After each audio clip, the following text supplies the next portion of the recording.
be beaming, I be booming down that block.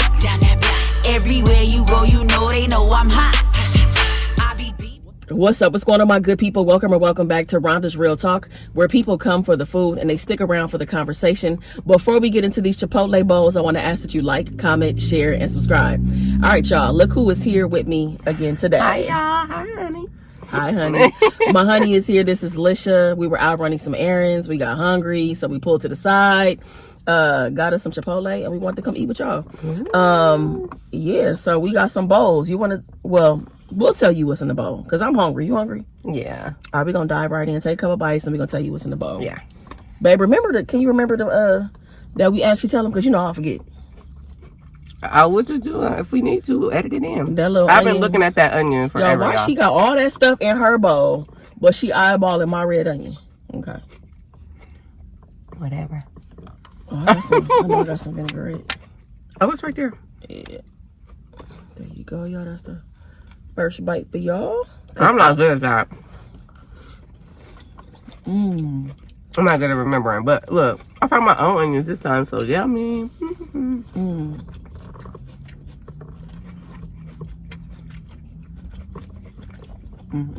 All right, y'all. So let me tell you what's in my bowl. I have a sofrito bowl, which is their plant-based protein.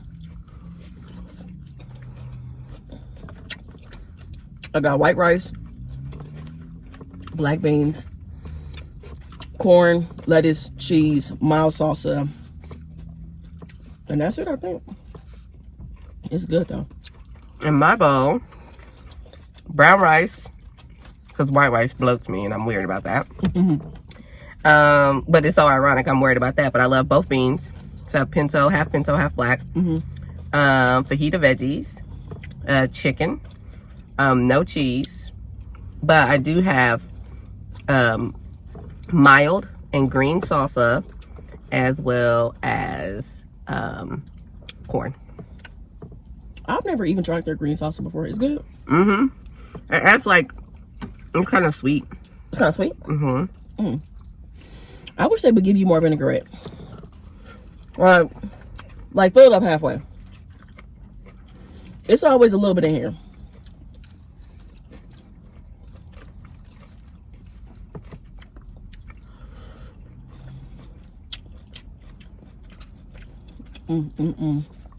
Y'all got my hair retwisted.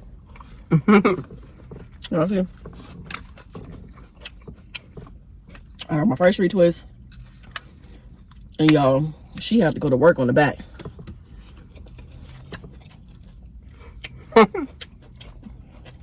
My hair has changed so much in 5 weeks. And I think I'm going to go get my hair twisted again in another 5 weeks, which will be, you know, perfect timing right before the holidays, right before I go back to California. So I'm going to get my hair done again in 5 weeks.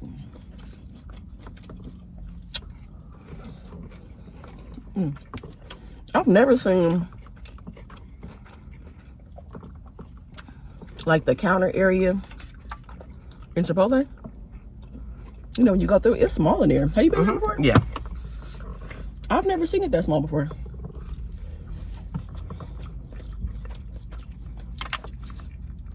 I think I told y'all too, but I tell you that the first Chipotle I went to had a drive-thru. I remember that. Y'all used to have them too? Really? Yep. The first one that was built out east used to have them. And then they got rid of it? They might still have the drive-thru. I don't know. Oh, okay. I don't go to that one. I've only ever seen one location that had a drive-thru. And then they got rid of it.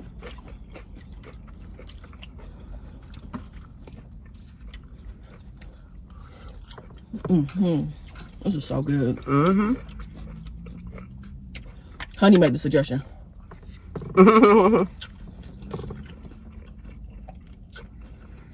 She makes good food suggestions. I'm doing all this to go home and cook. Be in the kitchen all day. What you making? Let them know, because you've been excited about cooking since last night. I'm gonna make some General Tso's chicken, some rice, and some broccoli. I'm gonna cook a few things today, so I don't have to cook that much during the week. And some portobello mushrooms for her, meat style, some fried corn, and some collard greens with neck bones in it. So she talking about all this food she about to make, y'all. This is a reminder. This is my first time dating a woman that cooks. For real, y'all. I didn't know what I was missing out on. I didn't know. I mean, I heard I was missing out, but I've been missing out. It's nice to. I love to cook, but it's nice for somebody else to also cook too. It's very nice.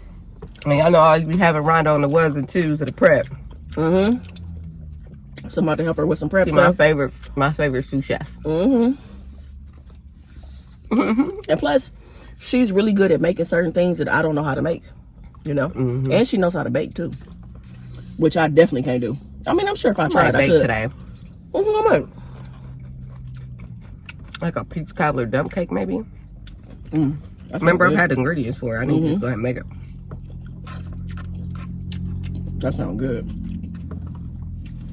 You was telling me about it. I think my mom tried to make one. Because you told her about it when she was in town, and she made one, and she said it turned out really good. I don't know if I told you that or not. You didn't tell me that. She made it like last week. She said, like, Miss Denise, you should have called me yourself.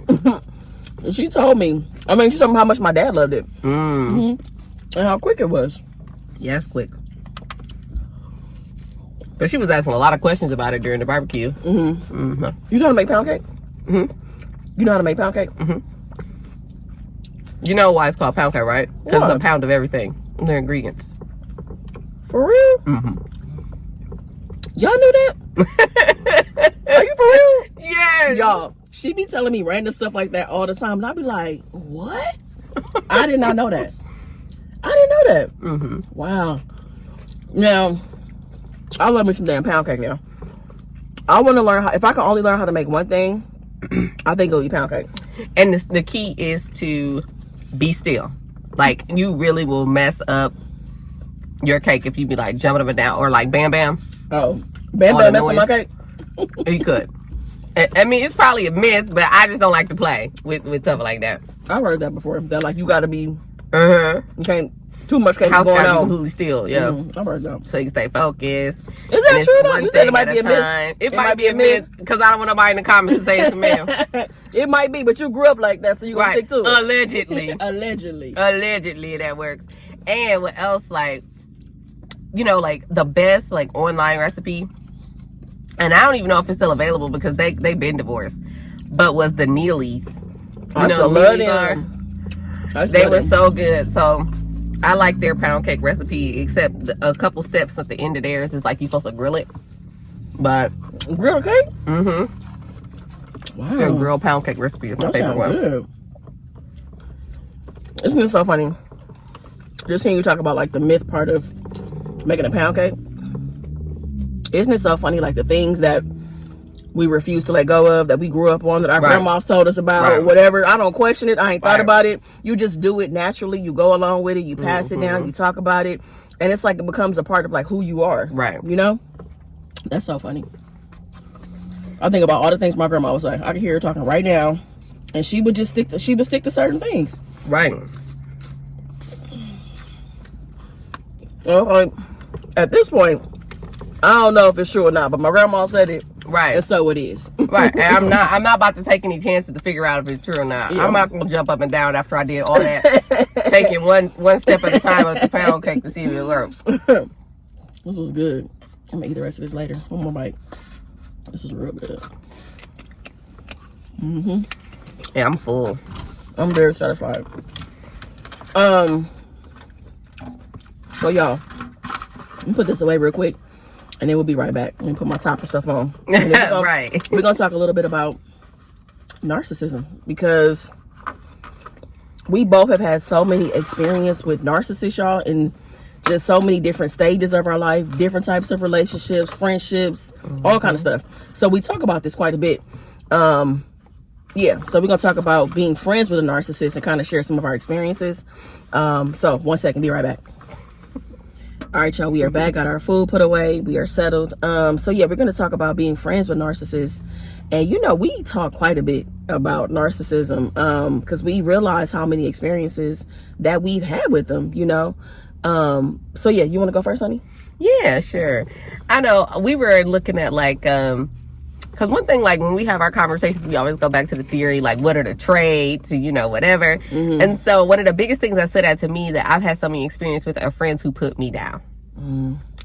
And so that's definitely a narcissistic trait in friendships. So I had a situation where I had a friend where they were playing, it was a group of us, and they were playing this game, who's who in each group. Mm-hmm. Baby, they had me as all the loose, wild, crazy ones. Minus the fact that I'm hecka successful. I'm very active in the community. I do all these great things, and you want to make me like I'm loose. Mm-hmm. That's hater. Mm-hmm. And I didn't say anything because it was there's just something. I know that person is insecure, and every chance they get, they would try to knock some jokes off on me. Every chance they get, just to, I guess, knock me down to make them feel better about themselves. Yeah. I had another friend once who said, I want your success, but I don't want none of the struggles you have. Whoa. That's wild to me. So they said they want your success. They want... Flat out. She was like... Has somebody ever said they wanted your life? I mean, do they want your life too, or just your career? I don't know. And it might be because I have a good balance in my life. Yeah. You know what I'm saying? But, I mean, and I've never been one of those persons to, people that, look down on people because I really don't care. And my dad used to always make me laugh because he would be like, people behave the way they behave with you. You keep getting in these situations because people know that if they were you, that's how they would treat them. So people project that on you. And he's always told me that. And I still just give people the benefit of the doubt because unfortunately, prior to when I was I'm anti-people pleaser, I'm anti-enabling right now in my life. But I loved unconditionally, and people don't understand that when you say unconditionally, that means no boundaries. That means people don't have to respect you. That means you don't have to respect yourself, and you don't have to hold them accountable at all for their behavior. That's true. So there should be some conditions when it comes to loving everybody. You should. Because there has to be some parameters of things that you can and can't do. Right. Yeah. And people they get one off, and then they get used to it. And then what's so funny is it makes them feel better. Have you ever seen a person who hurt your feelings and then they be it's the best thing that ever happened to them? They feel relieved afterwards. That's a wild. They're sick. I am not a punching bag. Go to the gym. You don't know how bad I needed that. I've experienced that. I have where somebody's woo, damn, that felt good. Absolutely. And for me, the experience, the one I want to talk about is I had a friend that I just didn't know, y'all. I was so wrapped up in her web. She was very much a victim. Just always... something was always wrong, and that's I was just in a mode to just want to save her. And then when she realized that I was going to save her, she used that to her advantage all the time. You know what I mean? And also I remember I feel like it would always put not a strain, but she always found a way to insert her way into my life to where it was affecting my relationship potentially. Not we were going to break up. But let's say me and one of my old girlfriends, we had plans. Then all of a sudden, this person is like, oh, Rhonda, I'm on your side of town. I don't have a ride back home. I might not be able to get back into my house. So now me and my girl can't go out because we now got to go pick you up where you are. And now you're at our house. And now we all hanging out talking. And she just smiling, just happy, just cheesing because she's inserted herself and she was successful at it. And you ruined our night. You know what I mean? And it's because she knew I was going out. And so she would always do shit like that. Always randomly on my side of town. And I'm like, how you get over here? You don't got no cars. How you getting over there? I'm like, how did you get here? You know what I'm saying? And for me, it's all I think about is damn, this is what I used to do. They used to really mess me up with people is where I'd be like, well, if it were me, I would want them to come. I would want them to come pick me up too, and make sure that I'm good and whatever. I wouldn't want nobody to leave me out in the cold. But the jacked up part is that those people aren't going to be. They're not going to reciprocate what you're doing anyway. Right? No, they're not. And it's because it's good people like us who are always like, man, I would want that done for me, so we do it for other people. And then when it's time for us to get the same grace or whatever, suddenly everybody got amnesia. We the villains. We put you out. We did this. We did that. That is not what it is. Yeah. For real. And I remember one time, this person I'm talking about, I would go all out for this person. And this was on me. I take responsibility for the enabling that I was doing. I take full responsibility for it. But it was definitely some narc behavior going on. And I remember this person, it was my birthday, right? And the person called me and gave me, like, all you had to do is say you wasn't coming. You didn't have to give me a whole explanation about whatever. They like, my abundance is running low. And I'm like, what? Like, okay, like, whatever. That's fine. Just say you're not coming. You ain't got to give me a spiritual reason on why you're not coming to my birthday is what I'm saying. You don't have to make me buy into you not coming. Just let me know you're not coming so I don't have to look out for you. Because if you tell me you coming, I'm like, oh, where's so-and-so? You know what I mean? Now I'm looking out for you, you know? So it'll be that. And it was just a mess. Like, that relationship, that friendship was just so exhausting. And honestly, that's how I felt every time we hung out, because it kind of felt like I was taking care of a child a little bit, because I felt like I had to pay for a lot of stuff. I was always having to front her money for a lot of shit, you know, because my thing is this: if you know you don't have money, first of all, you should tell whoever you're around. Right. Or just not go. It's okay to say no. It's also okay not to go. But also, you running up a bill and you ain't got nothing on it. You know what I'm saying? And I'm not about to sit here in the restaurant be looking around when it's like, whatever. Because I'm going to pay the bill. But it's like, really?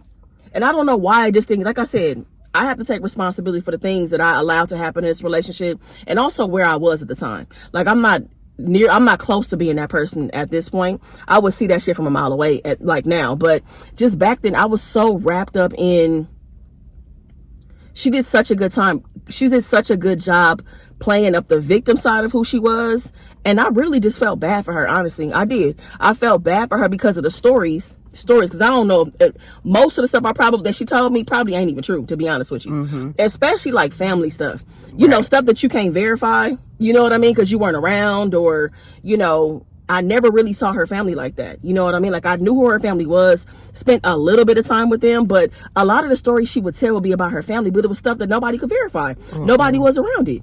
So, I don't know, y'all. That pathology in regard to that dishonesty is wild. Yeah, it is. Because all the energy it takes for you to do all that lying, you can just tell the truth. You could, but at the same time, some people get so wrapped up. I mean, but also if you're in a place where they don't really see that anything is wrong with it, and they want to continue to get away with it, and then she cut the friendship off, y'all, when it wasn't serving her anymore. Like, when I start kind of like coming out of the fog of like realizing that I was wrapped up in a web and I was tangled in it, and I'm like, hold up, like, a lot of this stuff ain't really adding up. And I started like switching up a little bit, but I was still around, but like not as much as I used to. When that stopped serving her, y'all, she did. She did, because you was there when one of the biggest things happened. Like, and I was like, I have been telling that friend for a year, like, we are not friends. Like, we are not friends anymore. And she like, you're not going nowhere. No, we are not friends. We are not friends. No ifs, ands, or buts about it. And as I came, like you said, came out of the fog and I started getting happier, ironically, she's getting more depressed. And I'm like, oh, so, I mean, that was the narcissistic trait, but I didn't know enough about it. You know what I'm saying?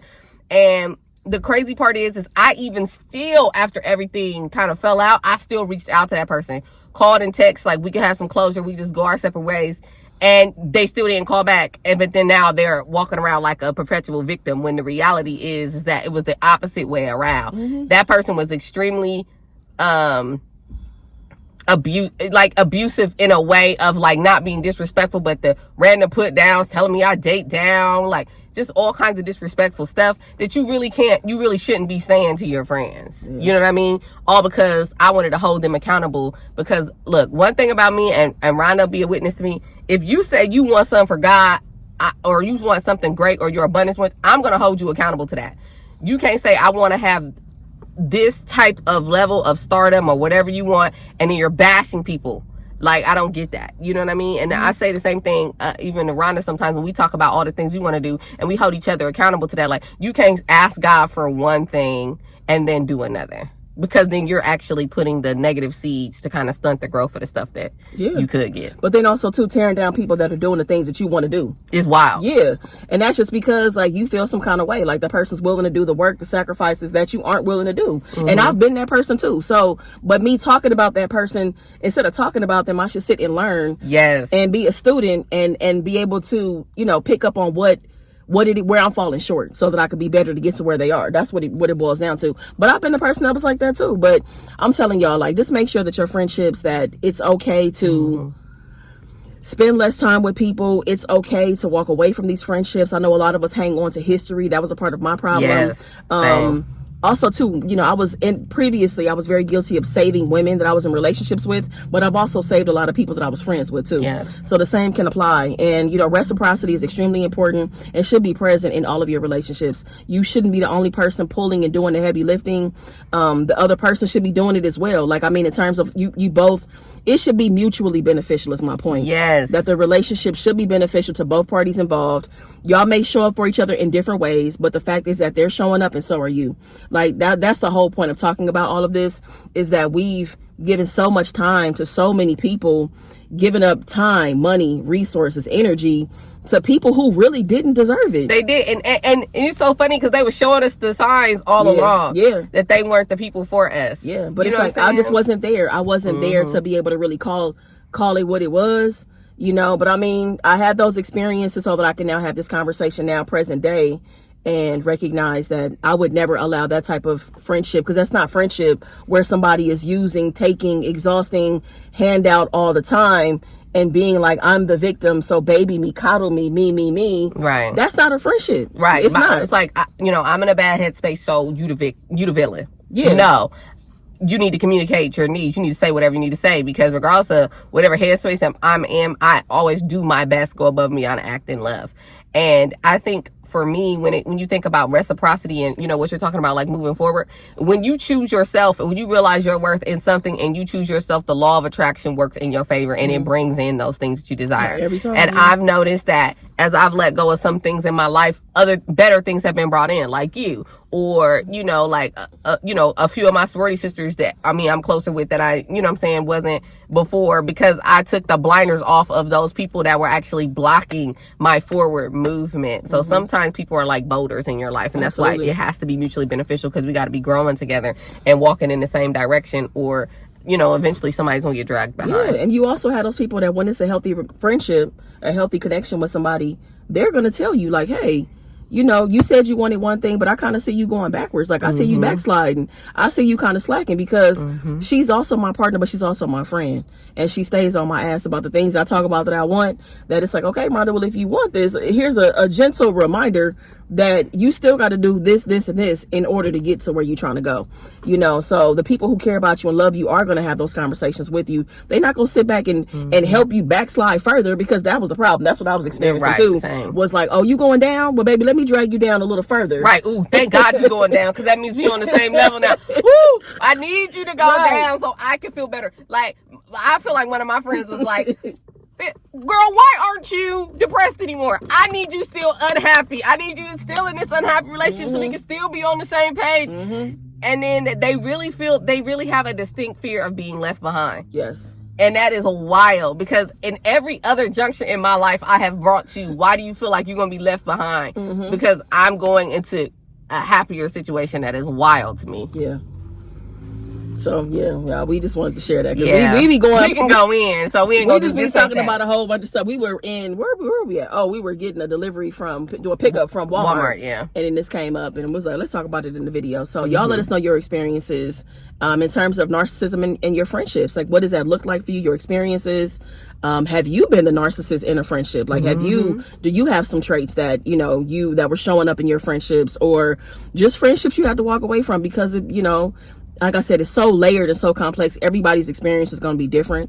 But yeah, share that in the comments, y'all, please, by all means. I feel like these conversations about narcissism are going to continue to come up, just because there's so many things that I've realized and understand now that I really just didn't at the time, or even a year ago, I didn't understand. I'm talking about a year ago, I didn't understand and couldn't call out certain experiences I had 10 years ago, you know, but now I've learned so much more about myself.